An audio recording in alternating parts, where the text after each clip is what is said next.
ADHD family. I'm Yakini with ADHD Love. Welcome to another episode of ADHD Love Parent Talk, where we talk about all things ADHD. So today I'm very excited to have my guest, Krista.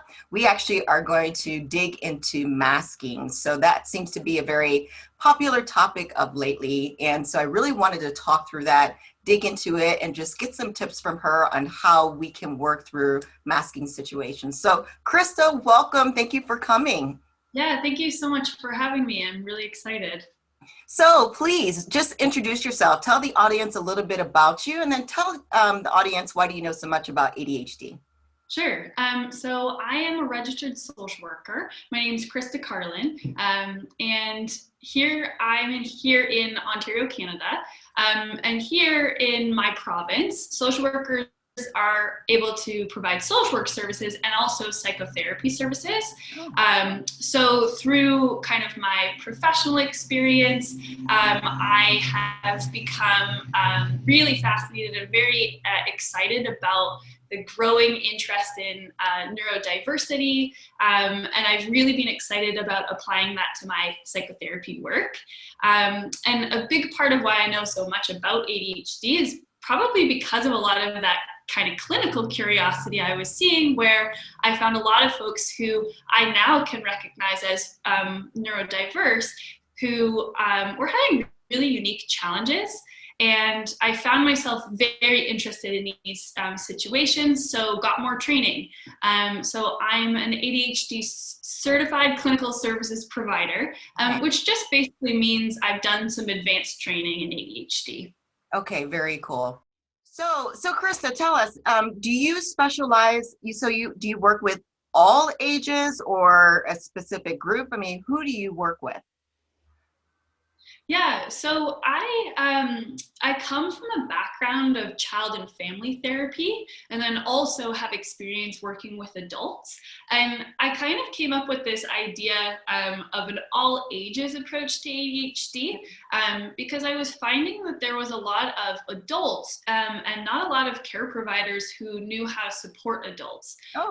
But I love working with kids and families, so I wanted to still be doing that, but also wanting to offer a service that I think was really missing here in my province.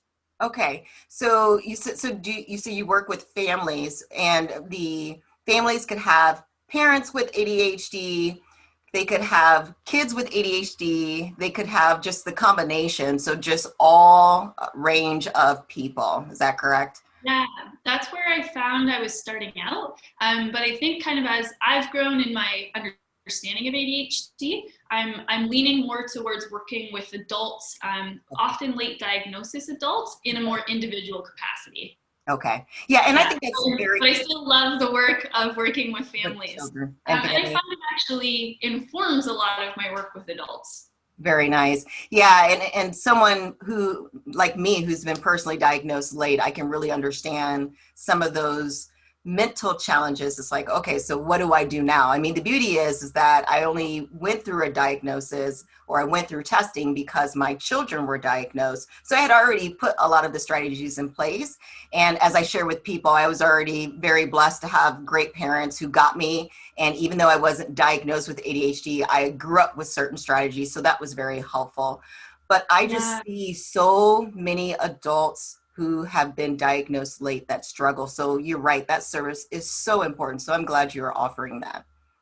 Yeah, thank you. And I think it kind of lends itself pretty well to the concept of masking, which I think we'll talk about a little bit more in depth, but it's something particularly I notice in my adult clients. And I think there's some pretty concrete ways that you can support kids to develop in their neurodivergence in a way that maybe they don't need to use masking as a strategy. That's perfect. So that's a As very, often. yeah, exactly. And so that's a perfect segue. So let's just talk about, what is masking? So what is that definition of masking? And I realize that really, whether you are an ADHD person or not, there are many people who do mask. But how does it really relate to those who have ADHD? Yeah, I think masking is a neat term because it's actually a term that came from the community. So it came from the neurodivergent community. And when I use the phrase divergent, I mean lots and lots of different expressions of our nervous systems, all of which are okay and valid and important, and just range across the whole world and our whole population. But I think what sometimes can happen is that people with particular nervous systems, and when I mean nervous system, I mean the connection between your brain and your body. Folks who are divergent tend to, quote unquote, diverge from what we would expect would be typical, but that doesn't mean that that's not an okay or important or valid way of being. And I think what can sometimes happen is that people who have a certain brain-body connection that maybe is a little bit different, still important and okay, but different, may learn ways that they can appear a little bit more normal. Gotcha. Yeah. So it's a term that I think the divergent community at large has brought forward as a way of describing a lot of things that I see in my work with people a lot, of ways that you've learned to experience the world in a little bit more of a safe way, considering that the world's not built for you in many ways. Yeah, and that makes perfect sense. So when does it become a problem? So I think to talk about masking, I think we need to understand why it happens in the first place.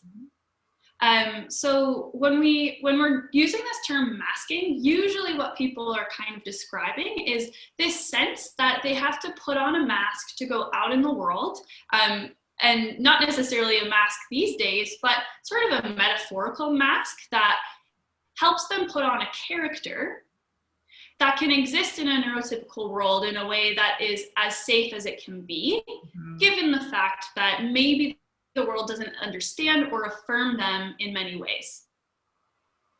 So the reason that sometimes people develop what the community is calling a mask has a lot to do with a lot of different things related to your brain and your body, your nervous system. So our brains and our bodies, they have multiple ways of being aware. So at the top, we have what's called perception, but a little bit below that is a concept called neuroception. Okay. And it's essentially our nervous system's way of scanning our environment for cues of safety and cues of danger. Okay. And safety, when I talk about safety, I think people often think like physical safety, avoiding getting injured, avoiding eating foods that might make you a bit sick. But we also need to think about safety as psychological safety. So ways that I feel safe, I feel connected, I feel seen. And sometimes if we're not necessarily feeling psychologically safe, our brains and our bodies at a neuroceptive level might interpret that as danger. Okay. And sometimes what can happen is that when we experience danger, we can either go up, all of our body systems start kind of ramping up, or we can go down. So we call it kind of hyper-aroused or hypo-aroused, but an easier way to understand it is up-regulated, down-regulated. Got it. And when we are in up-regulation, I like to think of the color red, kind of represents our core emotions of anger, maybe fear, really emotions that bring all of our energy up so that we can use it right away. Down regulation, so more things like shame and sadness, they help bring our body back down into what can sometimes be felt as a shutdown experience. And the reason I bring that up is because what the research is starting to show, and what a lot of the information from the community we're starting to get, is that ADHD can sometimes be a challenge of emotional regulation. So when I'm talking about emotional regulation, that's what I mean. When we have really strong emotions, we might go up into the red or down into the blue, and we might have trouble kind of getting ourselves back to our middle, which is kind of that green zone, the place where you feel calm, safe, connected, and seen. And I think what can sometimes happen for people is that because they have a sensitive and interest-based nervous system, they might experience a lot of difficulties in a lot of different ways, and especially in those ways where they have to kind of get stuff done, or also they have to fit in. Right. And I think what can happen is that people are trying to get stuff done and fit in to a world that wasn't necessarily built for their neurotype. Right.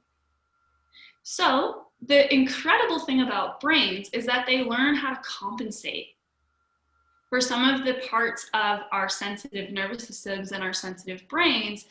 You learn ways to cope that compensate. But what can sometimes happen is that those we call compensatory strategies, in the long term, they don't serve us that well. Because they're really, really energy depleting in our systems. Gotcha. So what we notice is that sometimes maybe you're working on some homework and it's tough, and maybe some of your executive skills, which you've probably heard quite a bit about if you start learning about ADHD, you might notice that you're getting a little frustrated or a little bit anxious. Frustration is a mild expression of anger, and anxiety is a mild, but often more than mild, expression of fear, both of which are upregulating emotions. Okay. So our brain learns to compensate by using those emotions to get over the hurdle of our challenges right in front of us. But long term, that can help us develop patterns like perfectionism or maybe challenges with anger. And similarly, if we are in experiences where we're having difficulty regulating our behavior, maybe in a social situation where, oh, maybe I shouldn't have said that, or maybe I've had more energy than the person I was talking to, we have a real deep sense of that. And we have a real deep sense that what you're doing doesn't feel or is not being seen as typical. So sometimes we end up learning to rely on shame as a down regulator, as a way to help us bring our energy and our experiences down, so that we can sort of move forward. But again, long term, there's a chronic issue when we're only able to rely on shame as our only way of bringing ourselves down. And I think what can sometimes happen over the years is that people build up these masks, these ways that they have to be in the world, and they develop these compensatory strategies that help them use that mask when they're out and about. And I think when people are talking about the idea of unmasking, they're talking about this really beautiful sense of coming home to who they are. Right. And coming home to the idea that their nervous system and their neurotype is a valid way of being, and that for a long time, their brain and their body was trying to keep them safe with some strategies that were working at the time, but don't serve them anymore. And that's really interesting. So it's really interesting because you're really digging in, like I said, to the deep side of it. And I didn't realize all of that, right? I mean, just surfacely, I knew that there are times when I always say I have the work Yakini and then I have the home Yakini or the friends Yakini. You know what I mean? So I am a different person. Well, most of my life, I was a different person depending on the situation. Because there's certain things I felt I could not do or say in a work environment that I could have with my friends and family. Totally. And that's actually a typical thing that people do, right? We all present different parts of ourselves to different areas of our life. But I think when we talk about this idea of masking, it's usually this sense that I can't show the inner part of who I am in certain spaces. Exactly. And I think that tends to be a pretty unique experience to the Divergent community. Okay. So back to my original question, when does masking become an issue? Yeah, so I think that masking can become an issue when it feels like it's an issue to you, first of all. But I think what the issue might be is that you're not feeling like that mask is serving you anymore. Okay. So you may feel like perhaps perfectionism isn't the way that you want to continue managing your workload. Or maybe shame isn't the way that you want to continue trying to feel connected in relationships. And I think the process of unmasking is trying to safely test different ways of trying to accomplish similar things in a way that feels safer and healthier long term for you. Now, are there certain environments where would you recommend people trying to unmask a little bit before they try other environments? Like, how does a person take that first step? Yeah, I think I'm a therapist, so I'm going to plug therapy, but I think that therapy is a great example of somewhere where you can try some of these things and be guided by a safe relationship. That's really what therapy does, is it offers people a safe relationship where they can test new things out and see how that feels and how it might feel doing it more widely. And then beyond therapy, and I'm very mindful that therapy is not accessible to everybody, I think really trying to reflect on who are people who help you really feel seen. Who are the people in your life who get you in a different kind of way? They would be the people that I would start exploring what it means to be who you are in a safe relationship. Okay. So how would you do that also as a parent if I see my children trying to pretend to be someone else so they feel accepted? How can I help them or guide them just to feel comfortable with who they are? Yeah, it's a really interesting question. And I think that when I talk about nervous systems, I think a lot of parents can kind of resonate with that idea because all parents are human and all humans have nervous systems. So I think we can all kind of relate to this idea of, man, there are times when I get a little bit up and there are times when I get a little bit down. So I think the first step as a parent is starting to get a sense of how that fits for you so that you can recognize it in your kid. Mm. And then some of the things that I love to direct parents toward are some resources by Dr. Dan Siegel and Tina Bryson, things like the whole brain child and the power of showing up. And they give really concrete strategies of how you can manage your own regulation so that you can then show up for your child in a way that offers them that safety, that relationship safety that you're looking for. And the wonderful thing about having safety in your relationship with your parent or your caregiver is that that's where kids get to try this stuff out. This is where kids get to try how to be that authentic version of who they are. So that would be my first suggestion. And then I think a real conversation that needs to happen for folks is a real acknowledgement that our family and our household can be ADHD friendly, but sometimes the world might not be. And being able to open up conversations about that to help your child understand why masking might happen sometimes and why that might be their brain's way of trying to keep them safe in an environment that doesn't feel psychologically safe. Yeah. Yeah, that makes perfect sense. And do you also recommend, because one of the things that I think about when I'm dealing with my children is, how do I say it, almost having pockets of teams. So being able to have the conversation with the specialists or being able to have the conversation with the teachers. So so everybody is on the same page, allowing them to be them. And then to your point, those areas where they can't necessarily act a certain way, we talk about that also. What are those particular situations? So do you recommend at least having some other safety points too, where a child can just be themselves or at least try to be themselves? Yeah, so I think I totally hear you when you say that there's lots of pockets of teams. I think ADHD is one of those experiences that really benefits from lots of different perspectives on how people can grow in multiple ways.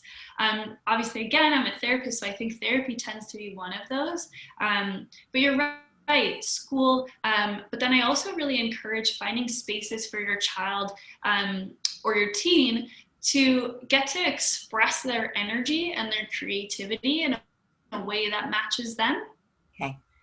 So a way to match them might be in sport.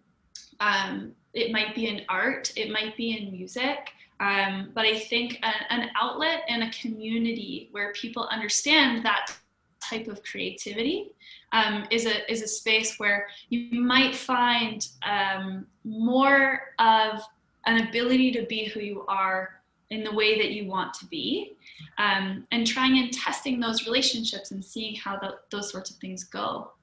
Okay. Okay. That's really good. So we talked about there are some, you talked a little bit about adults and children. I mean, so what are some major differences in terms of how an adult will mask themselves versus how will a child mask themselves? Yeah, so it has a lot to do with like how your brain develops across the lifetime. When you're an adult, you tend to have more skills. That's kind of what it means to be an adult. You may have learned a lot of ways to regulate your behavior. Maybe those aren't ways that are serving you anymore. I think the unique opportunity we have with kids is to help them learn how to regulate, well, first of all, recognize their emotion, use strategies to help regulate that emotion and also their attention in ways that are right for them. Okay. So maybe not ways that are right for other kids, but right for them. Okay. And my hope is that by helping them develop some of those really early on, there might be less need for really, really hard armored masks. And maybe the mask, if we extend the metaphor, is more like a mask that can come a little bit easily off, as opposed to like a knight's helmet that sits over your head and is really protective. Yeah. I'm not sure if that answered the question. So let me ask you, for someone that has been dealing with it for all their life, right? So, like I'm 46 years old. I know I have certain masks that I wear.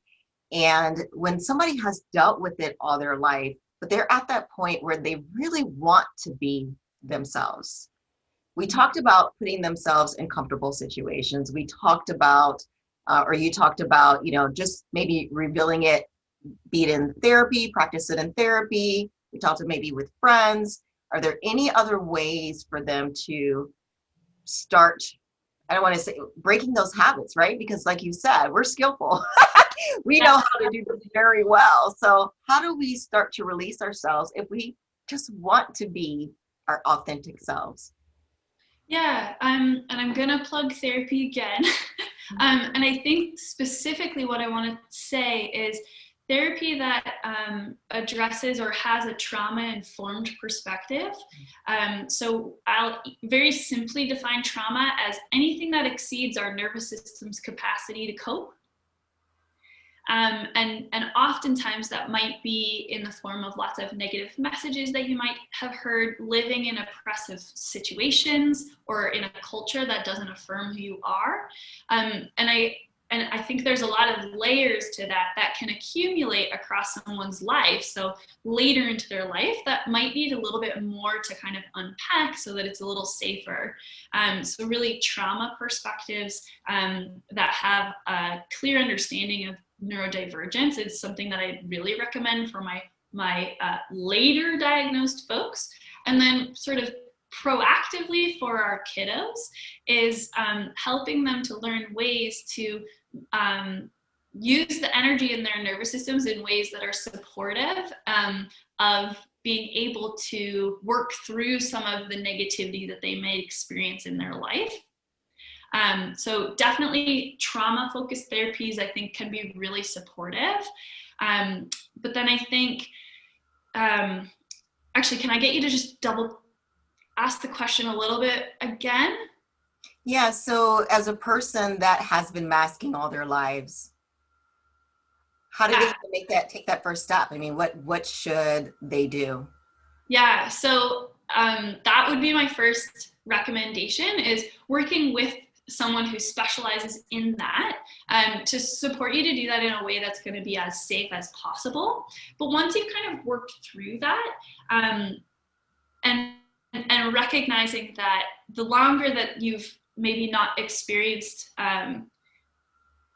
identifying with neurodivergence or having a diagnosis that feels like it lands for you, the longer that that might have been going on, I'd say giving yourself some kindness that maybe your mask is really big and really thick and there's a lot of depth to it, and that it might take a long time, and some really bringing your attention to some really specific things that you might need to heal from. So I think that would be my other recommendation, is helping to bring some sense of compassion for yourself now and yourself in the past, and what you had to go through, and how your mask was really something that was trying to help you. So you have plugged therapy quite a bit throughout this episode, which is great. So what do you say to those who are deathly afraid of it or culturally just do not do therapy? What would you say to them, or what would be your advice? Yeah, I think that in both of those situations, I think there's a lot of, I can understand in a certain way why that might come up. Therapy has a long history of being an oppressive profession. It's got a long history of not affirming people, not understanding what's really going on for people. That being said, I think the way that we're approaching our work these days has a lot more evidence behind it, and also a lot more art in terms of incorporating social justice perspectives. And what I mean by that is that we can use neuroscience to understand how it's really hard to live in a world that doesn't understand you. That being said, I think that's still a pretty new approach to therapy. So I can understand if you're afraid of therapy, or if your culture doesn't believe in therapy, or if you've had poor experiences with therapists or the mental health system in general. I can hear that. And I hope that with the courage that I see in clients who come to therapy, and the deep vulnerability that you bring to that work, that helps us all get better. We're all getting better because of that courage.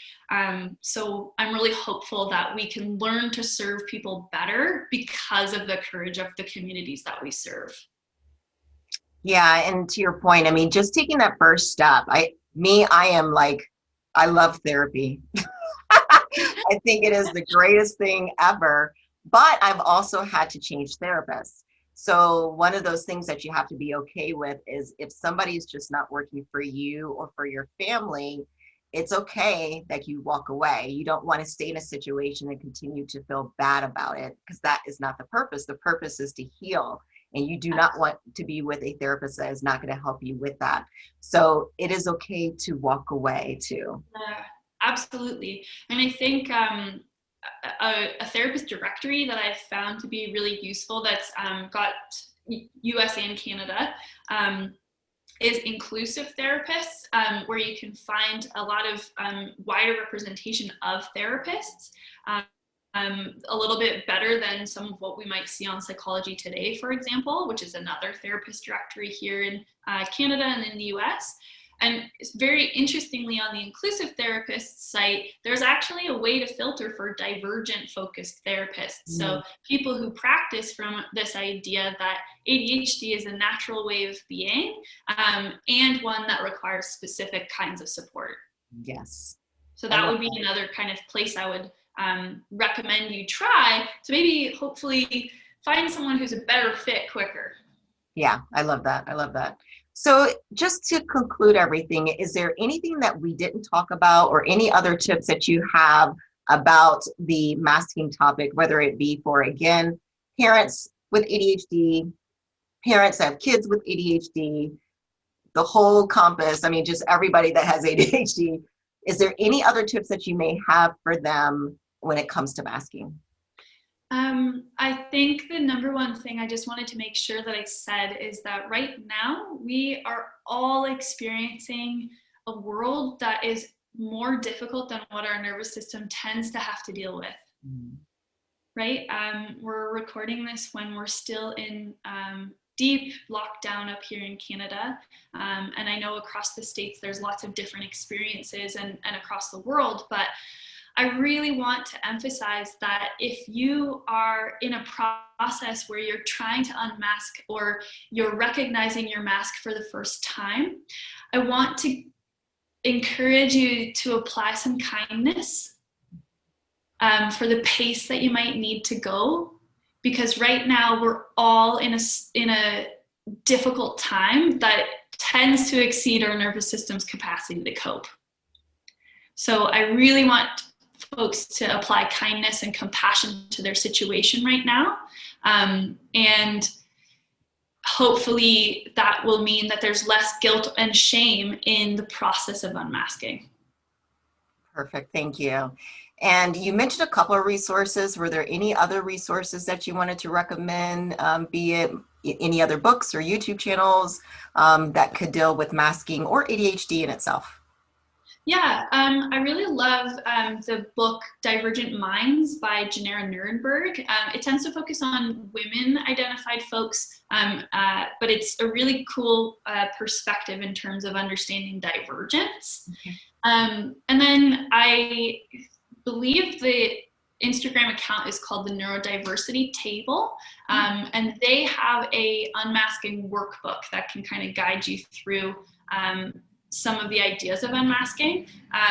So that is another kind of thing that people who might benefit from more concrete information, more written information, that might be something to take a peek at.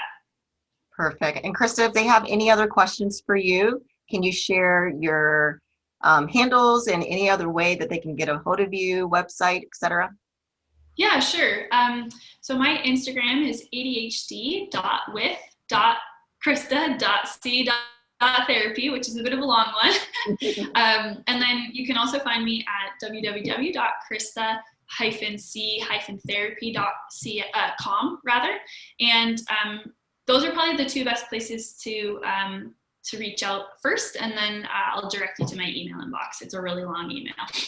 Perfect. Well, thank you so much. Thank you so much, Krista, for coming on. It was really, really good information. So I think the audience will truly appreciate it. So thank you for your time. Yeah, absolutely. I'm really thankful to have been given the opportunity. I was a little nervous, but I'm glad we've gone through it.